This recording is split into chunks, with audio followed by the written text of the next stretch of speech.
नमस्कार मित्रांनो. कधी-कधी आयुष्य आपल्याला खूप काही सहन करायला लावतं.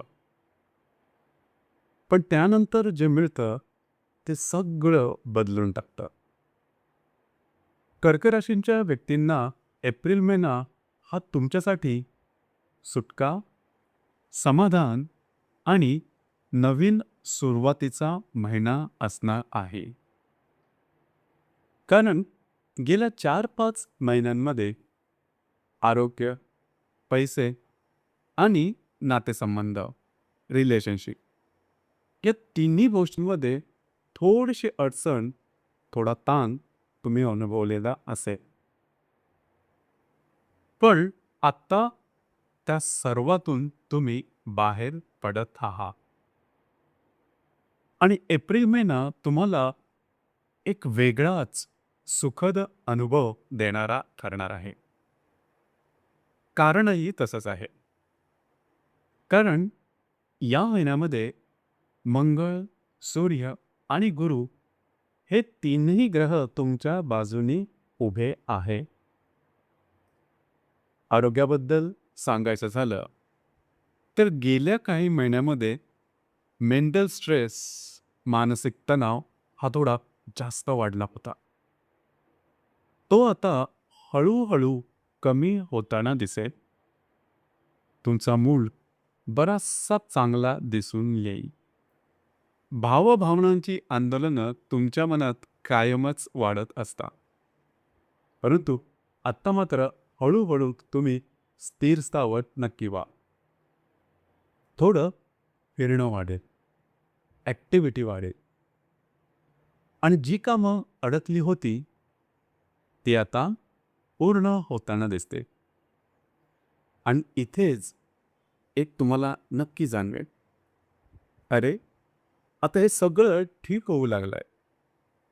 आता थोडंसं आर्थिक बाबतीत विचार करू. हा महिना खूप स्ट्रॉंग आहे, खूपच चांगला आहे.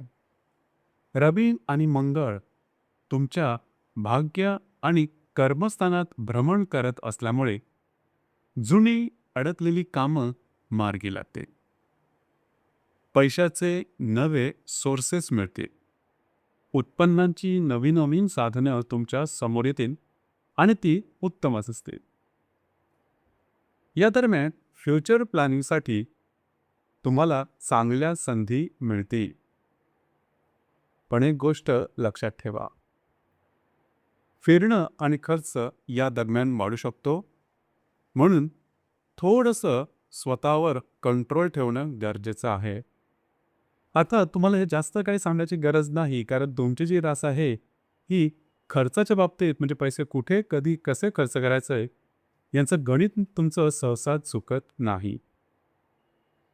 जर तुम्ही शेअर मार्केटमध्ये ट्रेड करत असाल तर साधारणतः एप्रिलच्या पहिल्या आठवड्यानंतर नशिबाची साथ उत्तम मिळू शकते.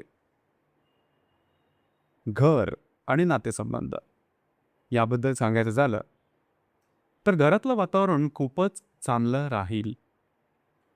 कुटुंबासमवेत जवळीक वाढेल आणि कुटुंब आणि कुटुंबातील माणसं हा तुमचा खरं तर वीक पॉईंट आहे. याचप्रमाणे वास्तूशी संबंधित काम सुरू करण्याकरता सुद्धा हा कालावधी उत्तम राहील. म्हणजे नवीन वास्तू घेणं, वास्तूमध्ये रिन्युएट करणं, जर तुम्हाला वास्तू विकायची असेल तरी सुद्धा हा कालावधी उत्तम राहील. तुमच्या अपेक्षेप्रमाणे गोष्टी होऊ लागते. रिलेशनशिप किंवा लव्ह लाईफ याबद्दल सांगायला झालं तर साधारणतः गेल्या काही कालावधीमध्ये नातेसंबंधात थोडासा तणाव तुम्ही अनुभवलेला होता. मात्र आता गोष्टी हळूहळू सुधारतील.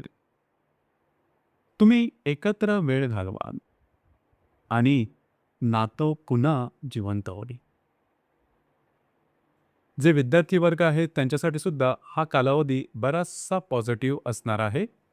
तुमचे अंदाज बरोबर ठरतील आणि नवीन सुरुवात करण्याकरता हा अतिशय परफेक्ट अचूक असा कालावधी असणार आहे. वैवाहिक जीवनाबद्दल सांगायचं झालं तर खास करून ज्या विवाहित व्यक्ती आहेत त्यांच्याकरता हा संपूर्ण महिना खूपच सुंदर असणार आहे. नातेसंबंध सुमधुर राहतील. एकत्र फिरायला जाणं सुद्धा होईल आणि क्वालिटी टाईम तुम्ही स्पेंड करू शकाल.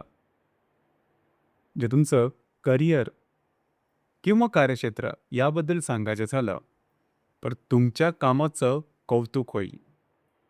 सिनियरकडून ॲप्रिसिएशन सुद्धा मिळेल आणि त्यामुळे थोड्याशा जबाबदाऱ्या वाढतील, परंतु तुम्ही त्या पूर्ण सुद्धा करून दाखवाल. कारण तुमच्यात जिद्द, मेहनत करण्याची तयारी आहे आणि त्याचं फळ ही या महिन्यात निश्चितच दिसेल. आता एक खास गोष्ट, जर तुम्ही स्पिरिच्युअल किंवा रिलिजियस मार्गावर असाल, म्हणजेच तुम्ही धार्मिक किंवा आध्यात्मिक असाल, तर तुम्हाला खूपच सुंदर अनुभव या महिन्यामध्ये मिळू शकतात. धार्मिक स्थळांना भेट देण्याचे योगसुद्धा या महिन्यात तयार होत आहे. तसंच फॉरेन ट्रॅव्हलसाठी सुद्धा हा महिना फेवरेबल आहे. आता एक सावधगिरीचा इशारा. दिनांक 19, 20 आणि 21 या 3 दिवसांमध्ये महत्त्वपूर्ण निर्णय टाळणं गरजेचं राहील. या दरम्यान तुमचे अंदाज चुकू शकतात, खर्च वाढू शकतो आणि आरोग्याला थोडंसं डिस्टर्ब राहील. ज्या महत्त्वाच्या आणखीन 2 तारखा आहेत त्या म्हणजे 2 तारीख की ज्या दिवशी पौर्णिमा आहे, 17 तारीख की ज्या दिवशी अमावास्या आहे. चंद्र हा तुमच्या राशीचा स्वामीच असल्यामुळे या दिवशी इमोशनल डिसिजन टाळा. थोडंसं इमोशनल इम्बॅलन्स होऊ शकतं. कमिटमेंट, डॉक्युमेंटेशन किंवा फायनान्शियल डिसिजन यामध्ये सावधगिरी बाळगणं गरजेचं राहील. एकंदरीतच सांगायचं झालं तर कर्क राशींच्या जातकांना हा महिना एक टर्निंग पॉइंट ठरणार आहे. जर तुम्ही थोडी काळजी घेतली तर हा महिना पुन्हा तुम्हाला आनंदाच्या मार्गावर घेऊन जाईल.